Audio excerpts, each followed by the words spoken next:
እሺ አሁን የማሳያችሁ ባይናንስ አልፋ ላይ እንዴት አድርጋችሁ እንደምትሰሩ ነው ማለት ነው።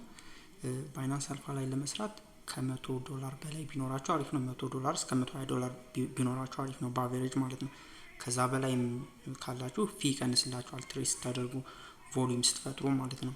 ምክንያቱም ብዙ ጊዜ ትሬድ ባደረጋችሁ ጊዜ ብዙ ፊ ይጠይቃችኋል ማለት ነው። ስለዚህ ብዙ ዶላር ሲኖራችሁ ደግሞ ብዙ ጊዜ ትሬድ የምታደርጉና ቮሊዩም የምትፈጥሩትን ትቀንሱታላችሁ ማለት ነው። ትንሽ ጊዜ ትሬድ አድርጋችሁ ብዙ ቮሊዩም ስለምትሰሩ ማለት ነው። ስለዚህ $100 እና ከዛ በላይ ቢኖራችሁ አሪፍ ነው። ከዛ በታችም በ$80 በ$90 መስራት ትችላላችሁ፣ ችግር የለውም። ነገር ግን የምትሰሩት ከ200 ፖይንት ድረስ ስለሆነ አሁን ለምሳሌ ኤሊጂብል ለመሆንና ክሌም ለማድረግ 190 200 ፖይንት ነው የሚጠይቀው። ሰው በየቀኑ 10 እና 15 ፖይንት እየሰራችሁ ያለ መስራት ከ10 እስከ 15 ቀን ድረስ ትሰራላችሁ ማለት ነው። ስለዚህ በ$70 በ$80 ብትጀምሩት ያኛውን ፖይንት አቺቭ ለማድረግ ወይም ደግሞ 15 ፖይንት በየቀኑ ለመስራት ይከብዳችኋል ማለት ነው። ብዙ ፊ ይወስድባችኋል፣ $3-4 ሊፈጅባችሁ ይችላል፣ ብዙ ጊዜ ስለሆነ ትሬድ የምታደርጉት ማለት ነው። ስለዚህ እንደዛ ያኛውን አዘጋጁ። ከ$100 በላይ $120 ምናምን አዘጋጁ። ያላችሁ $200 $300 የምትሰሩ ችግር የለውም። ከዛ በኋላ ምንድነው ፖይንት በየቀኑ ትሰራላችሁ። የምትሰሩት ፖይንት ከ15 ቀን በኋላ ኤክስፓየርድ ያደርጋል ማለት ነው። ለምሳሌ ዛሬ 10 ፖይንት ሰራችሁ እንበል። እዚህ ጋር የፖይንት ሲስተሙን ላሳያችሁ። አንድ ፖይንት ሲስተሙ ምንድነው? $2 ቮሊዩም ስትፈጥሩ አንድ ፖይንት ነው። እሱን ዳብል ስታደርጉት ፖይንቱ ዳብል እያደረገ አንዳንድ ፖይንት እየጨመረ ይሄዳል ማለት ነው። ለምሳሌ $4 ቮሊዩም ስትሰሩ 2 ፖይንት ማለት ነው። 8 ስትሰሩ 3፣ 16 ቮሊዩም ስትፈጥሩ 4 ፖይንት፣ 32 ቮሊዩም ስትፈጥሩ ደግሞ 5 ፖይንት፣ ከዛ 64 ስትፈጥሩ 6፣ 128 ስትፈጥሩ 7፣ 256 ስትፈጥሩ ደግሞ 8፣ ከዛ እንደዚህ እያለ 5፣ 12 ስትፈጥሩ እያለ ዳብል እያደረጋችሁ ስትሄዱ የቮሊዩሙን የምትሰሩ ፖይንት ደግሞ አንዳንድ እየጨመራላችሁ ይሄዳል ማለት ነው። ስለዚህ ለምሳሌ እናንተ ዛሬ 15 ፖይንት ልስራ ብትሉ በትሬዲንግ 15 ፖይንት ልስራ ብትሉ $33,000 ቮሊዩም አካባቢ መስራት ይጠበቅባችኋል ማለት ነው። ስለዚህ እሱን ደግሞ እንዴት ነው የምትሰሩት? የተለያዩ ኮይኖች አሉ 2x 4x የሚያደርጉላችሁ ማለት ነው ስትሰሩ፣ ትሬዲንግ ቮሊዩም ስትሰሩ ማለት ነው። ሌላው ማወቅ ያለባችሁ ነገር ደግሞ ትሬዲንግ ቮሊዩም በምትሰሩበት ጊዜ የሚቻለው ፔሮቹ አልፋ ቶከን እና ዩኤስዲቲ ፔር የሆነ ነው። አልፋ ቶከን እና BNB ፔር የሆኑት ናቸው። ከዚህ ውጭ ከሆኑ ለምሳሌ አልፋ ፖይንት እና አልፋ ኮይን እና ቶከኑ እና ዩኤስዲሲ የሆነ ፔር ሊኖር ይችላል። ያንን ትሬድ ብታደርጉ ተቀባይነት አይኖረውም ማለት ነው፣ ወይም ደግሞ ቮሊዩም አይቆጠርላችሁም። ያው እኛ ዩዥዋሊ አልፋ ቶከን እና ዩኤስዲቲ አድርገን እሱን ፔር ትሬድ እናደርጋለን፣ ችግር የለው። ሌላው ደግሞ ስፖት ላይ ባይናንስ ስፖት ላይ ሊስት የተደረገ ኮይን ትሬድ ብታደርጉ በተመሳሳይ ፖይንቱ አይቆጠርላችሁም ወይም ደግሞ ቮሊዩም አይያዝላችሁም ማለት ነው። አልፋ ቶከን የሚባሉት እነሱን ብቻ ትሬድ ማድረግ ነው ያለባችሁ። ሌላው ደግሞ እዚህ ጋር እንደምታዩት 2x እና 4x የሚባል አለ። ያ ማለት 4x የሆኑትን እየመረጣችሁ ትሬድ ብታደርጉ አሪፍ ነው። ምንድነው በባይናንስ አልፋ አሰራር መሰረት የሚያዘው የሚቆጠረው ቮሊዩም የምትሰሩት ቮሊዩም የምትፈጥሩት የሚቆጠረው ባይ ስታደርጉ ብቻ ነው፣ ሲሸጡ አይቆጠርም። ስለዚህ ያንን አልፋ ኮይን ስትገዙ የምትፈጥሩት ፖይንት ብቻ ቮሊዩም ብቻ ነው የሚፈጠረው እንትን የሚቆጠርላችሁ ማለት ነው፣ ሲሸጡ አይቆጠርም። ስለዚህ ያኛውን ደግሞ ስትገዙ ለምሳሌ $100 የሆነ ኮይን ብትገዙ $100 ቮሊዩም ፈጠራችሁ አይደለ? ያኛውን 4x ያደርጋል፣ 400 ፈጠራችሁ እንደማለት ነው። እነዚህን እንዴት አድርጋችሁ እንደምታገኙ በኋላ አሳያችኋለሁ። 4x እና 2x እንደዚህ የሚባሉትም ማለት ነው። ስለዚህ ሌላኛው ደግሞ ይሄ ነው። ሌላው ደግሞ ባላንሳችሁ ከ$100 እስከ $1000 ከሆነ 1 ፖይንት በቀን፣ ከ1000 እስከ 10000 ከሆነ ደግሞ 2 ፖይንት በቀን ይሰጣችኋል ማለት ነው። ስለዚህ $100 በላይ ስትጀምሩ አንደኛውም ጥቅሙ ይሄ ነው ማለት ነው።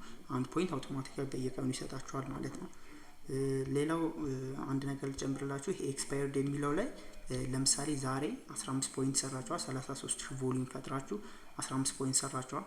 $100 ካላችሁ አንድ ጨምርና 16 ይሆንላችኋል።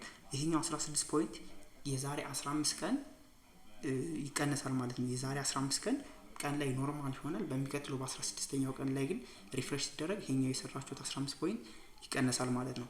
በተጨማሪም ስፔንድ ብታደርጉ ለምሳሌ በ15ኛው ቀን ላይ 240 ፖይንት ይኖራችሁና የሆነ ኤርድሮፕ ክሌም ስታደርጉ፣ በነገራችን ላይ ኤርድሮፕ ክሌም ስታደርጉ የሚቀነሰው 15 ፖይንት ነው። ትንሽ ሪዋርድ የሚሆን ብዙ ሪዋርድ የሚሆን የሚቀነሰው 15 ፖይንት ነው። 15 ፖይንት ክሌም ስታደርጉ ከ240 ጋር ምንም አይቀንስም በዛን ቀን ላይ በ15ኛው ቀን ላይ። በሚቀጥለው ግን ዛሬ ላይ የሰራችሁት 15 ፖይንት እና ክሌም ያደረጋችሁት 30 ፖይንት ተቀንሶ ስንት ይሆናል ማለት ነው? 210 ይሆናል ማለት ነው። በዛው ቀን ላይ ሌላ ቮሊዩም ከፈጠራችሁ የ15 ፖይንት ከፈጠራችሁ 225 ይሆንላችኋል ማለት ነው። ስለዚህ የኤክስፓየርድ ሲደረግ ምናምን የሚለው አሰራሩ ይሄ ነው ማለት ነው።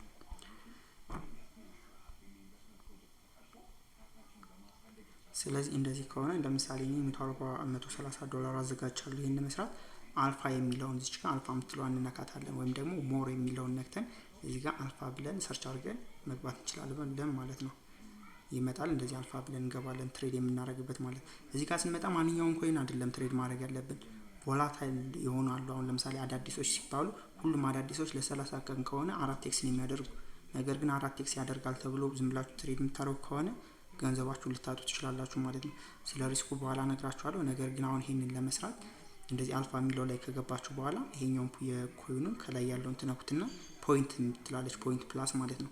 ኦል ይላል ፖይንት ፕላስ ሚላላል ፖይንት ፕላስ ላይ ታደርጉትና እነዚህ እያንዳንዶቹ 4x የሚባሉትን ነው ትሬድ ማድረግ ያለባችሁ ማለት ነው። ምክንያቱም የምትሰሩትን እያንዳንዱን ቮሊዩም በ4x ስለሚያበዛላችሁ $100 ቮሊዩም ከፈጠራችሁ 400 ያደርጋላችኋል። $80 ቮሊዩም ከፈጠራችሁ ደግሞ 320 ያደርግላችኋል ማለት ነው። ስለዚህ እንደዚህ ስለሆነ እነዚህ ሁሉ ፖይንቶች አሉ እንትኖች ኮይኖች አሉ። ከዚህ ውስጥ ግን ስቴብል የሆኑት እንዴት ነው የምታውቁት? አሁን ለምሳሌ ይሄኛው ኮይን እንነካውና እዚህ ጋር የቻርት ምልክት አለች እዚህ ጋር ማለት ነው። እሷን ትነኳትና ከዛ ይሄ ዋን ዴይ ነው አይደል የሚል ሞር ሚለውን ትነኩና 1 ሚኒት ታደርጉታላችሁ። 1 ሚኒት ታደርጉትና አሁን ለምሳሌ ይሄ ስቴብል ነው እንትኑን ቻርቱን ነው የምታዩት ማለት ነው። እንደዚህ ወደ ላይ እየወጣ ወደ ታች እንደዚህ ዚግዛግ ከሆነ እሱ መጥፎ ነው ማለት ነው። አንድ የገዝታችሁ እስከምሸጡ ድረስ ሊወርድና ሊያከስራችሁ ይችላል ማለት ነው $20-30። ስለዚህ እንደዚህ እንዳይሆን ይሄኛው የ1 ሚኒት ላይ ታደርጉትና ስቴብል መሆኑን ታዩት። አሁን ለምሳሌ ማክሲመም ምን እስከ 0.07 ነው። ይሄኛው ጋር ግን ምንድነው ይሄ ኦስሌት ሲያደርግ 86.50 86.59 86.50 እንደዚህ ነው የሚለው። ስለዚህ ይሄ ኖርማል ነው። በዚህ አንደኛ ታውቁታላችሁ። ሁለተኛውን ለምሳሌ ላሳያችሁ። በጣም ቮላታይል የሆነ ኮይን ማለት ነው።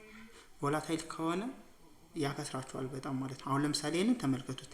1 ሚኒት ቻርት ነው ይሄዳል እንደዚህ ወደ ላይ ከዛ ወደ ታች እንደዚህ ዝግዛግ ነው እየሰራ ያለው ማለት ነው። 89 ደረሰ 86 እዚህ ጋር 91 ነበር እዚህ ጋር እንደዚህ እያለ ስለሆነ እንደዚህ አይነት ኮይኖችን በራሳችሁ ነው የምታውቁት ማለት ነው።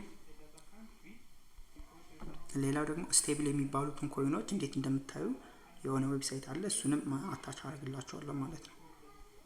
ይሄ ዌብሳይት ስቴብል የሆኑ የተወሰኑ ኮይኖችን እንትን ያሳያችኋል ማለት ነው። ለምሳሌ እዚህ ጋር አለ የሚባሉት እነዚህ ስታርና የሚባሉት ስቴብል የሚባሉት በየሰከንዱ ይቀያየራል። ስቴብል የሆነው አንስቴብል ይሆናል፣ ሞዴሬት ይሆናል ምናምን። ስለዚህ ጋር ገብታችሁ ለምሳሌ አለ የሚባለው ይሄ ስቴብል ከሆነ ከዚህ ጋር ትወጡና እዚህ ጋር ትገቡና አለ ብላችሁ እዚህ ጋር ሰርች ታደርጋላችሁ።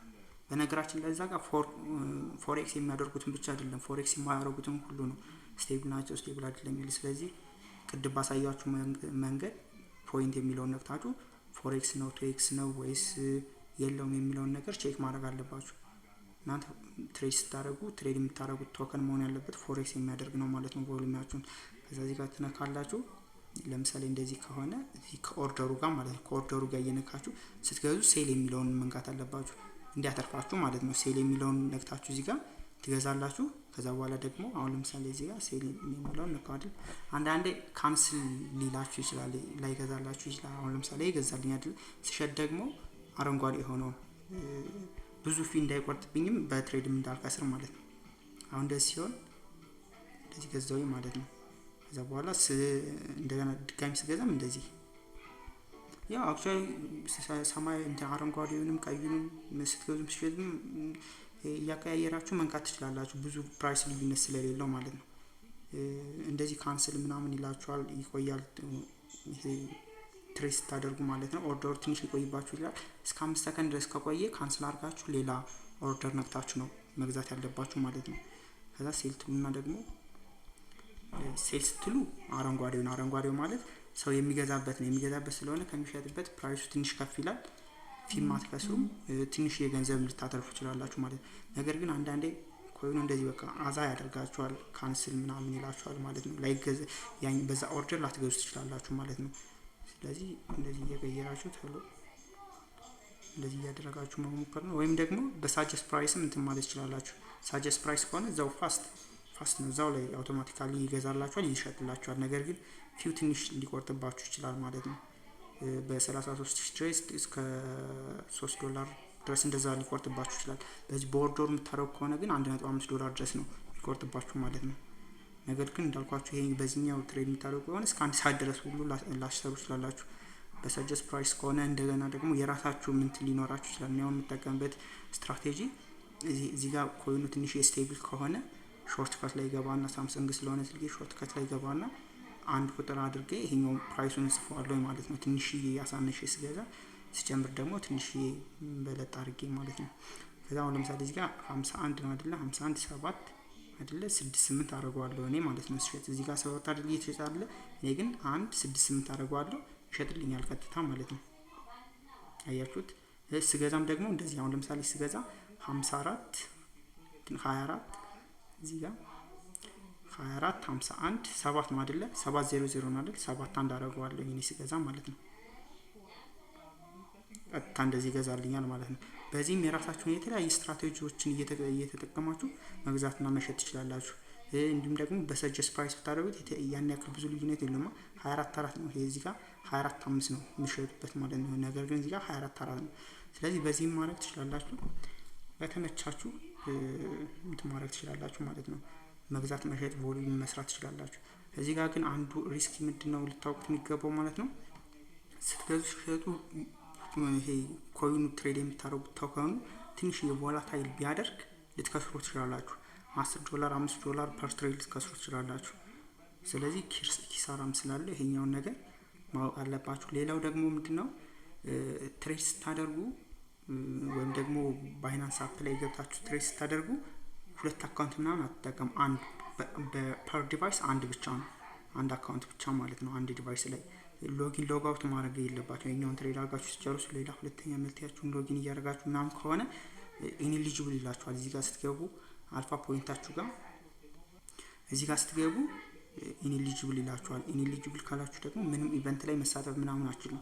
ስለዚህ ያ እንዳይሆን ፐር ዲቫይስ አንድ አካውንት፣ መልቲ ልስራ ካላችሁ ደግሞ ሌላ አካውንት፣ ሌላ ኢንተርኔት ዳታችሁም ደግሞ ሌላ ሲም መሆን አለበት ማለት ነው። ተመሳሳይ መሆን የለበትም። ኮኔክት ምናምን ማድረግ የለባችሁም። ኢንተርናል ትራንስፈር ማድረግ የለባችሁም ከአንድ ባይናንስ ወደ ሌላ ባይናንስ ማለት ነው። ስለዚህ ኢኒሊጂብልም የሚባል እንትን ስላለ ይሄኛውንም ሪስክ አለ፣ እሱንም ኮንሲደር አድርጉ ማለት ነው ሲጀምሩ። ፕላስ ስትገዙ ስትሸጡ ቮሊዩም ስትፈጥሩ ዩዥዋሊ $2 ድረስ ፊንት ልትሉ ትችላላችሁ። ሌላው ያኛው አፎርድ ማድረግ ማትችሉ ከሆነ ደግሞ 5 ፖይንት 10 ፖይንት መስራት ትችላላችሁ በየቀኑ ማለት ነው። ለምሳሌ 10 ፖይንት ብትሰሩ ስንት ነው? ከ33,000 ብቻ ይቀንሳል። የጥፍጥፍ እያሆነ ስለሆነ የሚሄደው 33,000 ለ15 ፖይንት ከሆነ ስንት ነው? 16,000 ደግሞ ለ14 ይሆናል። 8,000 ደግሞ ለ13 ይሆናል እያለ ይቀንሳል። 8,000 ፖይንት ቮሊዩም ብቻ እንኳን ብትሰሩ 13 ፖይንት እንደዛ ትሰራላችሁ ማለት ነው። ስለዚህ በዚህ መልኩ እንትን ካላችሁ በኋላ ትሬድ ካረጋችሁ በኋላ እና እዚህ ጋር ፖይንቶችን ሰበስባላችሁ በየቀኑ እዚህ ጋር እንደምታዩት አፕዴት ይሆናል ማለት ነው። እኔ ለምሳሌ 35,000 ትሬዲንግ ቮሊዩም ነው የምሰራው 16 ፖይንት በየቀኑ ይሰጠኛል ማለት ነው። ሌላው ደግሞ ፖይንቱ አፕዴት የሚሆነው ጠዋት በእኛ ሀገር አቆጣጠር ጠዋት 3 ሰዓት ላይ ነው አፕዴት የሚሆነው። እስከ 3 ሰዓት ድረስ ብትሰሩ እንትን ይላችኋል። ነገር ግን አፕዴቲንግ የሚልበት ሰዓት አለ። በቃ እንደዚህ ቀን ላይ ማታ ላይ ምናምን መስራት ትችላላችሁ ማለት ነው። ሌላው ደግሞ ለምሳሌ እዚህ ጋር ኤርድሮፖችን ላሳያችሁ። ኤርድሮፕ የሚል አለ። ሲመጣ ፈርስት ካም ፈርስት ሰርቭድ እና ፕራዮሪቲ የሚባል ነገር አለ። ይሄ ለምሳሌ ፈርስት ካም ፈርስት ሰርቭድ ነው። ያ ማለት በ3 ሰከንድ ውስጥ ዩዥዋሊ እስከ 7 ደቂቃ ድረስ ምናምን። አሁን ለምሳሌ ይሄኛው 7 ደቂቃ እንደዛ ነው የቆየው ማለት ነው ክሌም ለመደረግ። አንዳንዱ ደግሞ በጣም አሪፍ ሪዋርድ $100 $200 የሚሰጥ ከሆነ ደግሞ በ5 ሰከንድ ውስጥ ሁሉም ያልቃል ማለት ነው። ስለዚህ እዚህ ጋር ገብታችሁ እናንተ ፖይንታችሁ ካላችሁ ለምሳሌ 190 ፖይንት ይጠይቃል። አሁን ለምሳሌ እኔ 69 ፖይንት ነው አይደል ያለኝ። ስለዚህ ልክ 190 ፖይንት ስሞላ እዚህ ጋር መጥቼ ክሌም አደርጋለሁ ማለት ነው። ፈርስት ካም ፈርስት ሰርቭ ነው። ተሎ ገብቼ ክሌም አደርጋለሁ። ፕራዮሪቲ የሚባል ደግሞ አለ። ለምሳሌ ፕራዮሪቲ 190 ፖይንት ሆኖ ፕራዮሪቲው ለአንድ ቀን ነው የሚቆየው። በአንድ ቀን ውስጥ ገብቼ እኔ ጋራንትድ ነው ገብቼ ክሌም አደርጋለሁ ማለት ነው። ፈርስት ካም ፈርስት ሲያደርጉ ደግሞ ከዛ በኋላ ፕራዮሪቲ ዩዘሮች ክሌም አድርገው ከጨረሱ በኋላ የተረፈው ደግሞ ለፈርስት ካም ፈርስት ሰርቪስ ይሰጣል። ገብቶ ቶሎ ይቀንሳል ፖይንቱ 70 ፖይንት ሊሆን ይችላል፣ 100 ፖይንት ሊሆን ይችላል፣ 150 ሊሆን ይችላል። ገብቶ ክሌም ታደርጋላችሁ፣ እዛው ላይ ይሸጣላችሁ ማለት ነው። ሶ ከ$20 ሚኒመም $20 ነው። ከ$20 እስከ 300 400 ድረስ ልሰሩ ይችላላችሁ በአንድ ኤር ድሮፕ ማለት ነው ባይናንስ አልፋ ላይ። እንዳልኳችሁ ግን ትሬስ ስታደርጉ ምናምን ልትከስሩ ትችላላችሁ። ፊ አለ ፕላስ ደግሞ ዲስኳሊፋይድ ልትደረጉ ትችላላችሁ እስከ መጨረሻው ድረስ ማለት ነው። ሶ ይሄ ስላለ ለሪስክ ፐር ሪዋርድ እንትን ብላችሁ አመዛዝናችሁ መግባትና መስራት ትችላላችሁ ማለት ነው። በዚህ መልኩ ነው ትሬድ የምታደርጉት።